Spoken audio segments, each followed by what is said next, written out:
Hi, I'm Kevin. I'm Kristen. We are Marriage in the Buff, where we talk about everything marriage, the way God intended it, naked, both physically, spiritually, emotionally, mentally. And how some people go through some tough times and some ways people have gotten through those tough times. Yeah, absolutely. So, we've been on break for a little bit here. We did a whole season and all was good. And then life got really busy. I think that spring is our really busy season, even though I wouldn't have thought that. But as we're walking through life, there's a rhythm to everything, but spring is just is like everything at once. Yeah, I think, number one, well, I started a new job, so that was a big Oh, that's true. And that doesn't have transition. to be So spring. my time changed and everything with that. But we had Easter, which was crazy busy. Then we Well, we had our went, marriage conference yeah, before Easter, and yeah, then we we had a had marriage and then conference we for had my birthday. Easter Then we had Easter. Then I and your started, birthday. yeah, Easter. Then I started a new job. Then we went down to Cincinnati to couples Couples camp. camp. Then we came back, and it's just been Our crazy daughter's busy the last birthday, few Mother's weeks. Day. Yeah. And now we are finally at the end of May and Mm-hmm. we can breathe a little bit. And it's time to get back to what we love to do. I'm done with classes and I'm on break. It just seems like now we're into a more of a rest season Yeah. where everything at once was a lot. Yeah. And I think that's something that we talked about in our vision retreat earlier in the year, Slowing down. slowing down and taking some things away. And as we tried to do a little bit of that, it's like all this other stuff kicked in real quick. Well, I think in the beginning we were good. Yeah, but then we got busy. And now we have kind of reset that and we're winding some stuff down and pausing some stuff and just slowing it down so we have more time to devote to the things that we really feel like God's pushing calling us to.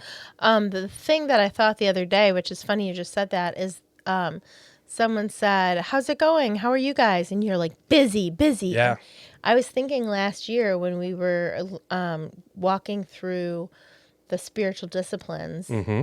and the basically art of slowing your rhythm so Yeah. that you can hear God, Yeah. so that you make room for what He has for you. Yeah.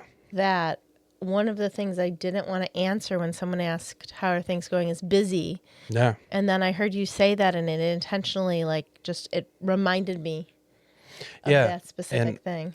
And I think it's crazy because normally that's not my answer. And I think normally, even if we are, I don't give that answer. I'm like, oh, it's good, it's whatever. But like, I was really feeling like, oh, it's just busy. It has been. There's so much stuff. And you know what I think when I feel it most is when we don't take one day of rest a week. Yeah. And we haven't been at all lately. No, Like we we've have been been so failing on busy. the Sabbath. And Yeah. for a while, by taking that day, it almost just regrounded our whole week Yep. and helped us for the entire rest of the week not feel so pushed. But when you take that one day out, you're left with like nothing. Yeah, and I think it's really like a month into this new job, it's been kicking my butt that, 50 hours a week is a lot to go from like nothing to whatever I wanted to do and all to, okay, 50 hours a week, I am tied up. And then we've got our Monday night group every Monday. And then we've got Thursday night, and we've got Sunday, and we do stuff sometimes Saturday, and we do stuff other days and stuff. And it really I'm like, oh, by the end of the week, I'm just like dragging. So it definitely was time to reset and like do things. And it's like, like this, we had decided when we came back from Cincinnati, okay, we're going to start the next season and stuff. And then it was just so busy. We didn't really Well, I have a have question. time. Before you go on, when you just said all the things, I think a lot of people probably understand what you're saying because they have all their things, not the same things. But what would you say is the best way to combat that feeling? Or what would you do to reset? What would your suggestion be to not feel that way? stop and just refocus on the important things. And I don't even think you knew, but last week when we were sitting at church, Pastor Pete had a great message and stuff, and he said talking about, it's okay to be not okay, and all this other like mental health stuff and everything else. And I don't even remember what he was talking about as a message, but it really, I think it spoke to me in a different way than what he was talking about and everything like that. And he was talking about, us being busy and different things like that. Mm-hmm. And it really had me back to Matthew. Mm-hmm. And, there's so many things that in our lives that are competing for our attention. Mm-hmm. It can be our spouse, our kids, our job, our everything. And, I really thought about this verse, and I know I wrote it down and showed it to you, while we were in the message and stuff. And I said, this is what we're going to talk about this week. But in Matthew 12:30, it says, whoever is not with me is against me, and whoever does not gather with me scatters. And, we're sitting there, we're listening to that, and we think about it and stuff. He's like, oh, he's talking about, if you're not with me, then you're against me. But what does that mean? Like, we need to be with Jesus and things we do, which is exactly what it means. And we need to be that in our life. I love, my Bible and many others with a commentary on that verse says, whoever is not with me is against me. Jesus does not allow anyone to remain neutral about him. Oh, wow. So that means that, and that is no decisions are a decision. Absolutely. And that's what I was thinking, as busy as we are and just going along with this stuff, it's like, you're still making I'm just kind of going with the flow and letting this take my time and that take my time and not control and not controlling my time. And in doing that, I'm not doing what he wants and I'm not going with what he is calling me to do. And I think we have a tendency to do that in life, that we're just like, oh, well, I'm not doing anything wrong. It's not hurting anybody. I'll just go along with this or I'll go along with that.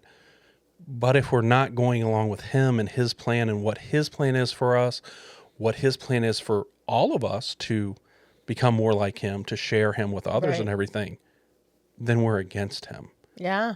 Because we're just more noise that's going along with the status quo. But people aren't thinking they are, because they're thinking they're not bringing harm. Yeah. Like there's a lot of, if it's not harming others, then what's it matter? Yeah. Now, I thought that in my mind, and then I also thought about the podcast and stuff like that. How many of us do that in our marriage? We just go along with the things. Mm-hmm. We do the everyday. We go to work. We take the kids to school. We have dinner. There's events. Sometimes there's just try and survive. And I know each season can become a different season, but it's easy to not stop. Yes. And that trying to survive. Survival mode or whatever. Is that neutral area. Yeah. And don't get me wrong.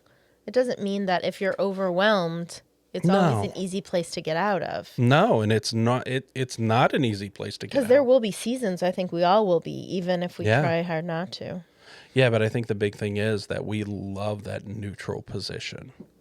Because where we just kind of we don't. It's just kind of like what is it, autopilot? It's like, all right, we got to do this today. Oh, like tomorrow. Oh, it's Sunday. We got to. All right, we'll get up, go to church. After that, we'll get something. Maybe we'll take a nap. We'll just do this and whatever. Monday. Oh, got to get up. Got to go to work. Get through this. Not find this something Monday, for dinner. It's Memorial Day. Find something for dinner. Go to church. Come home. Oh, it's Tuesday. All right, we got to do. You know what I mean? Yeah. I get it. We fall into that pattern where we just do it, and when we're just doing those things, we're not doing what he's calling us to do, and it's easy for the monotony to set in, and for the things that we are being called to do. Read our Bible, pray, talk to others, listen to where we're being prompted and things like that. Those just kind of lose importance, just kind of fall into that whole thing where everything's just like, our goal is just to keep this even plane where we don't have to put forth more effort and we can just survive. And the danger in that is, it's like our reading. Oh, okay. I read a chapter today. I did this and I checked it off my list. Mm-hmm. Oh, we ate. I prayed. Oh, we prayed at night. But did we pray? No, we said thank you and moved on. We did. It was just a quick, nothing. And then we just cheapen what we're doing, and we cheapen that But relationship you with know where God. I think the danger of all that is that we're not stopping to consider. And when I say that, I mean, if you just continuously are on autopilot, you never stop and make any decisions. No. So there's no considering and there's no thoughtfulness of it. Yeah. So for a while, Bible reading was a check mark, so I didn't want it to be that. So I changed things a bit. And I think that that might be something that'll help me personally, is if I don't do the exact same thing all the time, Mm-hmm. I have to stop and think about what I'm doing. It's not a routine. Mm-hmm. And what I mean is, for a while I changed and did meditations, and then I stopped that, and then I just went back to reading different chapters. Mm-hmm. And then so for me, I just changed things a bit, and then I felt so busy I fell out of it. But this last week, I started the meditations again, the daily ones, Mm-hmm. and they were talking about contentment. Like the whole week was on contentment Mm-hmm. and finding your hope in God and finding your joy in God Mm-hmm. and being content Mm-hmm. with your Instead of having situation, with what you contempt. are. And yes, and the whole crazy thing also is this week, what you're saying is the running, the busy, Mm-hmm. that's not content. No. That's chasing something Yeah. and always looking for the next thing. Mm-hmm. Contentment is in the quiet. It is, but it's not in the status quo. And I think that's where No. sometimes we fool ourselves. It's like, all right, I did the exact same thing I did last week, and I'm content with that. Mm-hmm. Are you content with that, or are you just too tired to do something else? Are you just like physically, emotionally drained? And sometimes we sit there and we're like, I'm good, I'm good, I'm good. And you're not good. Because over time, if we're just doing the same old thing and it's just that monotonous thing that's like, all right, this is my life. Monday I do this, Tuesday I do this, Wednesday I do this. Mm-hmm. We're not like listening for God. We don't feel like God's speaking to us. We don't feel like God's with us and stuff like that. Our marriage can do the exact same thing. We're just like, it's that whole like playing house thing where it's like, okay, especially if you got kids. All right, we got to do this. This is our week. And you can have it scheduled out and this is this, and this. But if you're not working on this and you're not working on this, there's no neutral. Right. And Like you're not stopping to consider the other person either. Exactly. We're going to be pushing apart. If we're not drawing ourselves to Christ, we're just going to be kind of falling away. Or running in parallel. Yeah. And not connecting. Yeah, absolutely. And I know at the one retreat we did last year, I made the little triangle thing. Oh, okay. And we talked about that. And explain kinda the triangle. What was each? kind of based on, what Mark Driscoll had said before. We have this triangle and, you've got the wife, the husband, and you've got Jesus. Mm-hmm. So that's the way the triangle of marriage is supposed to be. And we're both working towards him. Yes. But we have to be reaching up towards him and pulling him down into our relationship, down into our life, down into our daily, because that triangle is actually a diamond. And the other side of that diamond is you and me and Satan. And if Jesus is up top and Satan's on the bottom, if we don't put forth effort, we're going to the bottom. He's going to pull us down. And I think that's where a lot of us live in the day-to-day, in the monotony. It's like, you know what? I just don't have that. I don't have the energy to do this. I don't have the time to do this. I don't want to do this. Mm-hmm. And if we use those things, if we just like, I don't have the time, I don't have the energy, I don't have the desire, I don't want to work on our marriage, I don't want to work on our relationship, I don't want to work on my relationship with God, the devil's right there and gravity's going to pull you down. You don't have to do anything. He is right there waiting for you. Is that I think sometimes it's not even so much that you don't want to, but you put it off. Yeah. And you say, I'll put it on the back burner. We'll do this later. Yeah. We'll do it another time. We'll do it later. And there's always something that later just doesn't come for. Yeah. And then the other problem with later is it shows your priorities. Yeah. And the more 100%. you push something away, the lower on your priority list it will fall. Yes. Yeah. And that's what the devil wants. He wants those things just to fall down, because guess what? If we're not working together towards Jesus, he doesn't have to worry about us. He has nothing to worry about at all. We just went to Canada today, and we were coming back. We came across the Rainbow Bridge, and there was a car in front of us, and there was a sticker on it that said, "Satan loves you." Oh, yeah, that was so creepy. And, everybody, you sees Jesus loves you, Jesus. You know what? Satan does love you. Satan loves you to do nothing. Satan loves you to do what everybody else does. Satan loves you to indulge in whatever brings you the most pleasure, and not to look up and look towards God, to look at your spouse. Satan even loves you to be comfortable in your faith.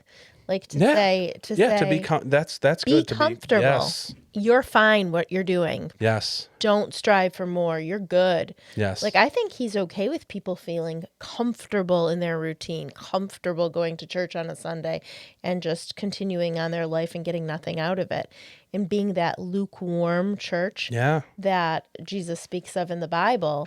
Like, Satan's okay with that. So because you're not doing anything. Exactly. It's not like he is going to come with this complete evilness that you're going to be like, wow, that's so scary. Like, he could be in the unassuming, lukewarm, middle of the road trap. Yeah. And it can be your friends. It can be people at work. It can be that bar you stop at. It can be that bet you place. It can be that drug you take, what you smoke, whatever it is. And that can be that's easier. A gateway. That can be something that opens a door for him to get a hold on you. Because it's easier to fall down in tiny baby steps that you don't notice. Yes. And the key is you don't notice. Yeah. And I think the more we just live in I'm okay. It's okay. We're just going to get through this. It's hard. It's too hard to do something else. We're just going to keep doing what we've been doing. The longer we live in that, the more opportunities for that fall. Yeah. Because we're not working towards Jesus. Very We want the easy. We want the comfortable and everything. But God says, kind of like your Sabbath thing, be still and know that I am God. Mm-hmm. We don't like to be still. And if we know who God is, that means we know we need to serve him. And that means we know that we need to become more like him. That means that takes work. Yeah. And that's why there's so many, I believe, so many of the lukewarm churches or the Christians who don't even walk through a church door. Oh, do you? Yeah, absolutely, I do. Do you go to church? Well, maybe Christmas, Easter, stuff like this. Or I've been really busy. Yeah, I've been too busy. I can't do that. Oh, my kids, we can't do that. Oh, they have hockey. Oh, yeah, there's baseball on Saturday or Sunday morning. There's this. There's always, and Satan's probably a big. Yeah, he's a big sports fan. He's a huge sports fan. He's like loving sports. Yeah, he loves football season, man. Sunday morning. Bats highly. Absolutely. But the funny thing you said about Sabbath, right? I think it's not even what I think is a very important part of it, of slowing down your life and slowing down your rhythm and giving you that exhale in your life and like charging you up. But also in it, you're building too, because you're hearing God's voice. You're taking the time to be still. Yeah. So it's like twofold. It's helping you with the busyness of the rest of your life. But I think that if you don't do that, you almost just don't take that time to listen sometimes. Yeah. And I think that's really, really important. That be still. Just be still. We've talked about that so much. Be still. And be still in your marriage. Be still in your marriage together. Don't always be looking for that next thing. Don't be like, all right, we've got to do this, this, this, this.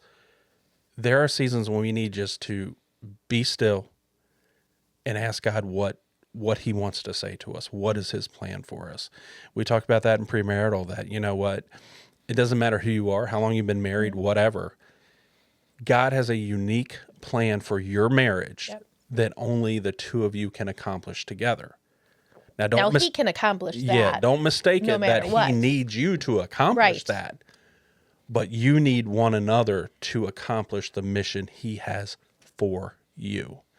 So, you know, you need to be And when you have a mission together, your marriage is much more likely to be walking in the right direction. Yes, because you are on that mission together. You feel, you've heard the calling, you feel the calling, you know the calling. You're on God's mission. You are working toward him together. Down. He is part of your relationship. Not your down triangle. You're just not sitting and like letting things go. Yeah. In that verse, I mean, you know, it's huge. Whoever is not with me is against me. Whoever does not gather with me scatters. Like, there's no neutral. And in your marriage, a lot of times we're like, you know what? Oh, well, you know what? She likes to do this. So, you know what? Oh, he likes to watch football every Sunday, and that's his thing. So, you know what? He does that. I go to church. I do this. Oh, well, he likes to watch baseball, and, well, we do this. Oh, she likes to go out with the girls every Saturday night. And you know what? Some Sunday morning, she just doesn't feel like getting up and going. So that's okay. And it's almost easier not to have that fight, or not to address it, or not to just let it go so it falls back. And you're not saying, like, you can't do independent things ever. It's more of a... Like, we need to be unified on priority. On, number one, what we're doing, like what our mission is, what our focus is, and stuff like that. But we need to continually be seeking that together. Yeah. Like, I'm not saying you got to sit down at 5 a.m. or read your Bible every day together. I'm not saying that anything like, oh, you've got to do this at this time. No. And it also, like, let's be real. The majority of couples have opposites. It seems like. Yeah. I mean, almost. There are a few that are very similar. So the chance that God has the exact same way of studying, the exact same music you might put on, or no music, or location, or on your knees, or standing up, or walking, or whatever. Yeah. Like, that is very personal. So I don't think it has to be together. It doesn't. In the word, it could. Yeah, if that's your thing, then absolutely, 100%. Like you're admonishing someone for not doing it at the same time, or And you know, we read a lot of the same books, and we read different books. The good thing is when we read the same books, like, we do talk about what we've read. Yeah. Whether it be in a small group or whether it just be the two of us reading something. And I think it makes it easier when we do go in a small group, because it gives us not an excuse, but it gives us a really easy venue to talk about things together. Yeah, absolutely. So I suggest, like, couples get in that small group to do that together. I know we kind of beat this one to death. And I mean, we really do. In premarital, we're like, get yourself in a small group, and we talk about this a lot, because it is something that we know from experience how beneficial it can be to your marriage, because we didn't have it. And guess what? Our marriage, there were so many times when, if we did have it, if I had someone to say, hey, what is wrong with you? What are you doing? It would have made a big difference, because these are people that you choose to do life with. Yeah. These are people who, you know, some of them you allow to speak into you. You allow to be that person looking into your relationship, into your marriage, into your life, and be like, hey, man, what's going on? Yeah. Or, you know what, maybe I can help you here. Or, I've been through this. Or, can you help me with this? And we see it after it failed for us, right? Yeah, we saw it after it failed. The really cool thing is we see people doing it from the start. Right. It's like... But we're also telling people, like, to start being intentional about the people that you are going to place into your life to engage when it gets hard. Yeah. Because it will get hard. It gets hard. Because it's going to get hard. I don't care who you are. Before it happens... Yeah. Properly assemble your army, like, properly choose your, what are they? Your what? Colonels? Your captains? colonels? Your captains. What is the rank of an army person? I don't know. What is it? We'll let you ponder that for a while. Marine guy. I'm not military. Oh my Lord. God, thank you for her. She's special sometimes, but I still love her. Military. But yeah, you do need those people, guys. You need those guys who I thought it you was going can. to be a good analogy, though. Like, Okay. Yeah, I mean, you assemble need your army and choose your, not politicians, your captains Okay. of the army. We'll keep you going with that. But I will say this. Sergeants. All right. I will say this. You know, guys, you need your group of guys who share the same beliefs as you, who share the same values and everything. And, you know, your small group is a great place for that. You know, we 100% back the couples groups because we think it's important to do together. There's men's groups out there that do the same thing. And speaking to stuff, women's groups and different things, but doing it together, you need couple friends. You need, you know, unity in that. You need similar friends. You need same friends. You need people, like I said, ahead of you, behind you, all around you. I think one of the really cool things that we've learned, you know, really doing couples ministry the last couple of years is that a lot of the people who we get to do life with in our small groups and stuff like that, who come on the retreats and different things, these are people who've been married 20, 30, 40 plus years. And we garner wisdom from them. But I think the biggest thing that I have realized and I see out of it, you admire these people have weathered the storms and been through a lot of life, and that they realize that, guess what? You need to be working on your marriage constantly. It's not like, oh, we've been married 20 years. We know everything. It. We're good. We've been married 40 years. We know everything. And that's just not true.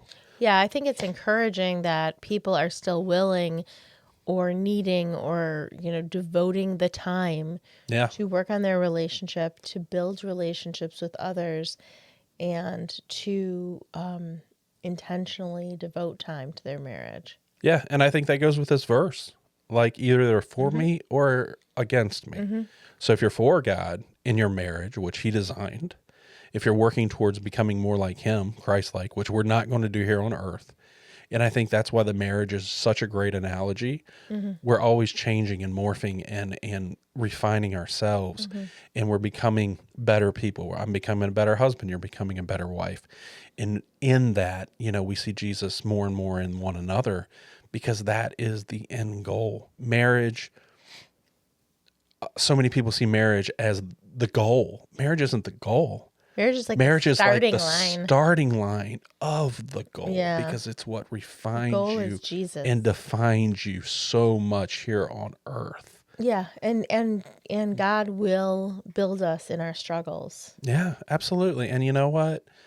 There's always tomorrow. You know, sometimes today seems hopeless.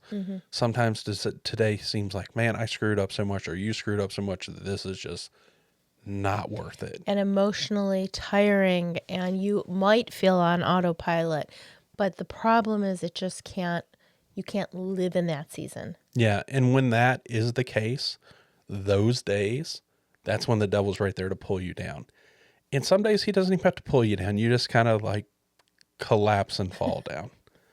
But that's why we're always reaching up, and we're reaching towards Jesus, because he will pull us up. So, I don't know. That's what God put on my heart this week. No, I love it. And pretty soon, we keep saying this. We really do have so many We literally got like five couples lined up to be guests that we just got to make it happen. Calendars. But yes, and that's what we're working on. We're working on clearing ours out a little bit. Such good stories. So really want to. But yeah, I mean, I think that's really the encouragement through the whole thing. It's either, you know, in your life, in the totality of your life, you're either with Jesus or you're against him. There's no in between. There's no neutral. When you're not choosing deliberately Jesus, intentionally Jesus, constantly Jesus, then you're choosing Satan. And that's in the way we do things. That's in the way we talk. That's in the way we spend our time. That's in the way of who we spend our time with. That's in the way that we rest and we take that time, and therefore how to others recharge. See us. That's the way that people see us. Yeah. That's how we listen to what God's prompting us and listen to the needs of those around us it does require work. And I think we live in a world that's just so fast paced and there's so much information, so much things vying for our time, so many priorities out of whack there that is what Satan loves. Just living in that middle, living in the day to day. Yeah. But we are called to follow Jesus, pick up our cross daily and follow him. And that's what we need to do. That's what we need to be intentional about. Are we going to fail? Absolutely. The good thing is he's right there to pull us back up. We just got to reach out and walk towards him. We can learn from that. We can get our lesson. And you know what? Sometimes we fail separately. Sometimes I fail. Sometimes she fails. And a lot of times we fail together. But the good thing is he does not fail. And he does not. Absolutely. He does not love us any more or any less from the stupid or good decisions we make. And we just need to be focused on becoming more like him. Yeah. In our marriage, in our home, in our job, in everything we do.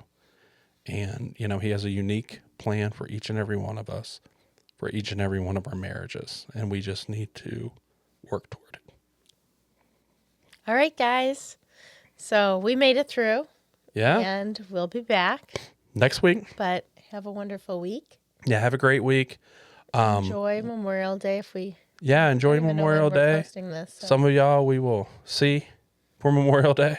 Or at least we'll see a lot of you tomorrow. Actually, I'm pretty excited. I'm going to throw this up tonight on Saturday night, so we'll see a lot of you tomorrow at church. On Sunday, we have church, but then we also get to relax with friends too, which I think that is my favorite part of Sabbath in the summer, is when we sometimes just relax together and have no agenda or rush.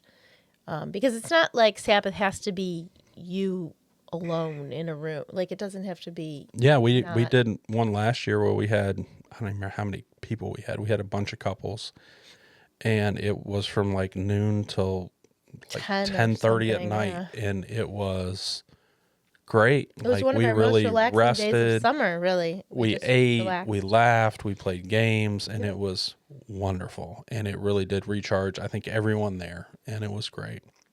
Yeah, actually, that's a good word. It should recharge. Yeah. It's our recharge of the week.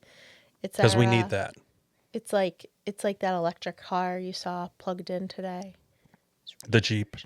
The electric Jeep. Who has an electric Jeep? Who has a battery powered Jeep? If you have a Jeep, and you know what, you Tesla lovers, that's great. Have a Tesla, have fun. But guess what?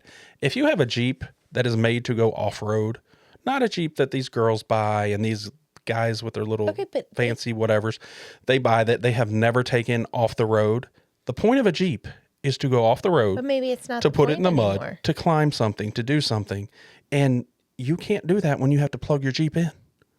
You can't. So does it just not have power to go off the road? I just don't understand. Like, are you going to just get stuck in the mud? Like, that's just weird. But I thought Jeeps have a tendency to tip. So why would you want to go play in the mud with a Jeep? Anyway, my city dweller wife. Isn't that true? Don't they flip? Well, what does that have to do with mud? Well, like if you're mud goes down. I don't know. Have a great week. Love you guys. See you next week. Like this podcast. Subscribe. See you soon.